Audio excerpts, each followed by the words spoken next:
above and beyond the call of duty. Reallocation of a heritage incentive grant, number 11.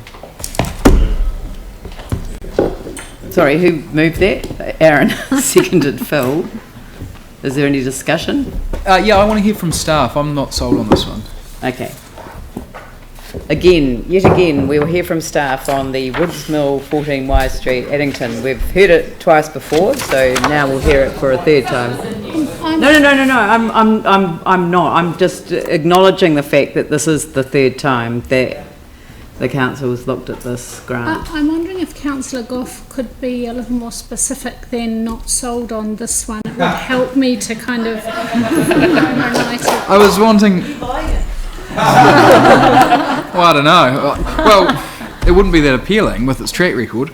But I guess why I flagged that, I'm not diametrically opposed to this. I was just hoping that you may be able to sway us with your sweet words on why it is worth pursuing with this. I just get nervous, and I'm reading this, and it's like deja vu again and again. And, it's the sort of thing if people have tried and failed, and it's like a hot potato that really looks terribly unappealing and has been unable to work for a number of different people. So I'm getting to the point where I'm slightly cynical reading the report, thinking, do you know what, there are actually a lot of good causes out there, a lot of buildings which people are getting on with and will be probably coming to the council, tying money up in something which is a bit of a sinking ship, or historically has been a sinking ship and has gone nowhere. I was unconvinced on whether or not we want to be putting such a large sum of money aside for something that I have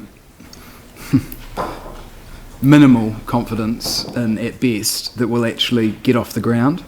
So let me start, and then Fiona can perhaps come in with the detail of the scheme.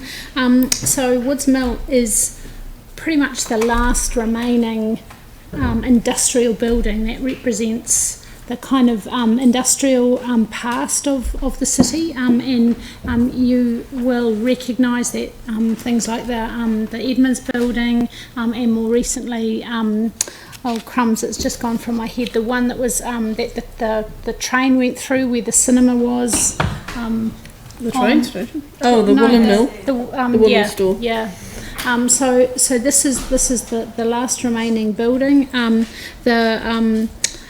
The prospective owner has a background in structural engineering, and I think probably has a better understanding of the kind of scale and complexity of the project, but also my understanding, and I'll hand over to Fiona, is that he has a simpler approach to the strengthening and the adaptive reuse than perhaps earlier schemes have had. But at that point, it's probably appropriate for me to hand over to Fiona to fill in the detail. There's probably two reasons why we think this is potentially one that's going to fly as opposed to the ones that have fallen down. So yes, one is that the new owner, potential owner, is a structural engineer. He fully understands the building. He's come up with a scheme which is actually, as I think our report says, it's less invasive than the previous schemes we've said. So in terms of the heritage retention, it's actually a much more preferable scheme for us. There's a much more minimal loss of heritage fabric than previous schemes we've said, sort of less concrete, less steel.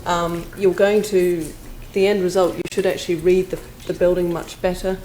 And the previous scheme that came into you guys, they were actually intending to take down one entire bay of the mill building itself, which is that 3-storey, the larger of the two buildings on the site. Whereas this one, he said there's no need to do that. You can keep the bay, you can just stitch it back to the main part of the building. So from our point of view as well, that's a far better outcome.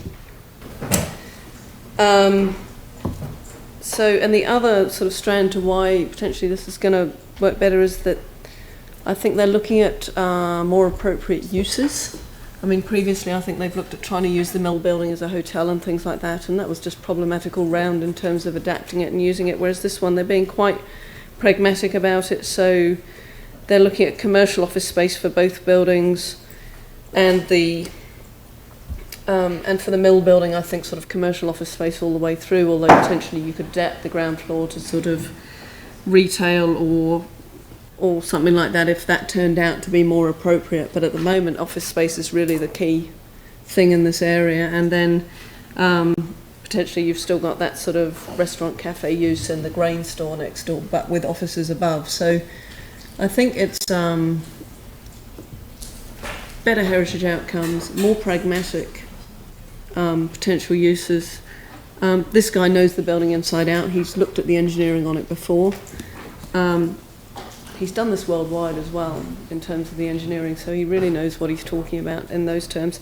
And for us as well, it's a much lighter touch. It's a much better heritage outcome.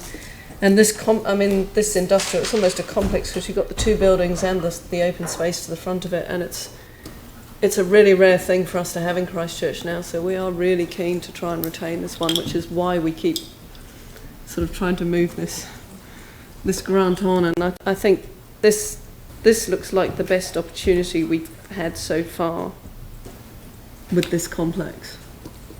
And is he, so is he local? Is he familiar with the new developer then? Familiar with the Christchurch land? I don't want to get in, I guess, so much or make decisions based on how feasible I think it is. Yeah. We've got an oversupply of office space. Yeah. Addington offices are not on the up. You've got an oversupply of office space centrally, far better quality buildings. The rent will be far more attractive. Better quality in the sense that it's A grade buildings, new, yeah. Not necessarily cooler. Yeah. But I'm just saying that that they're a higher grade building, which will be cheaper. Back of the envelope stuff, it looks really challenging that you could get rents that could actually approach making that stack up. So all credit to him. If that does he have experience then in Christchurch and familiar with our He's been landscape? Around for the last 5-6 years. He moved here soon after the quakes. Initially he came with an American company that came in to help with the engineering, and basically he stayed and he set up his own company. And people that want to do this sort of stuff though too, I think you've got to back, and it's kind of no loss for us in the sense that if it doesn't, the money doesn't go. What my concern was around, and I think you've answered it, was opportunity cost. Have we got other things that that could be more of a goer or may look more promising that may miss out as a result of that? Yeah. Do you think that that's going to be the case? Anything on the horizon that may be missing out if we back this one which hasn't got a stellar track record? Not that I know of at the moment.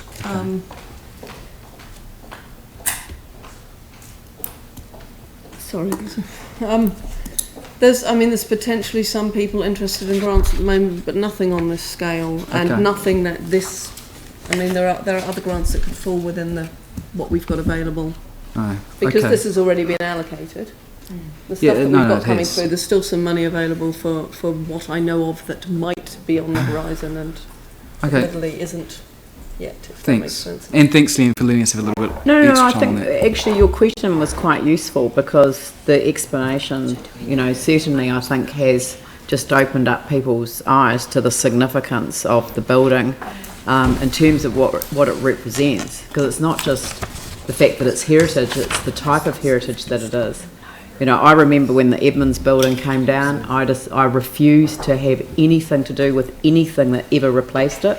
I've never bought petrol at the petrol station that was there, and I've never shopped at any of the shops there. And I know that none of the shop owners are to blame for it, but I just think it was willful destruction, totally unnecessary. And this is an opportunity to keep one of our industrial buildings. Yep, I'll be supporting it.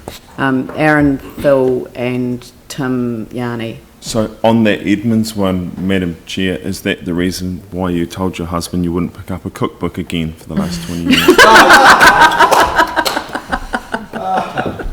You've had a good break. Look, I think clearly there is other funding if other applications come in. This is an outstanding example of industrial heritage, as we've been told, and it's I think Councillor Goff supports too. That in fact it's worth giving these guys a punt, and we've supported it before, and here is still an opportunity, and certainly I think it's worth this. And I think the skills that have been described to us with the need for a new engineering approach, by the sound of it, I think that can give us some confidence that this is certainly a useful opportunity, and we hope it succeeds. Tim, Yanni? I get this was discussed at the informal this morning, and your concerns were actually shared around the members around the informal. But I do think that when we talked about it, that this is the third potential developer to have a crack at this. There's more information each time it's looked at. With this developer's background, there's probably more potential for this to be successful, because this is such realistically, as Fiona has said, this is the last really of this kind of building in our city. It is incredibly significant, and we've really got to give them maybe one more go and see that this flies. And fair enough, if it doesn't, then we do have to take a hard look as if this building can ever be in this category. So. Yep. Yanni? Oh, thank you. I think the question raises the important issue of, do we have a heritage strategy? Because it seems that just giving money to heritage buildings isn't necessarily the right way to actually get them saved.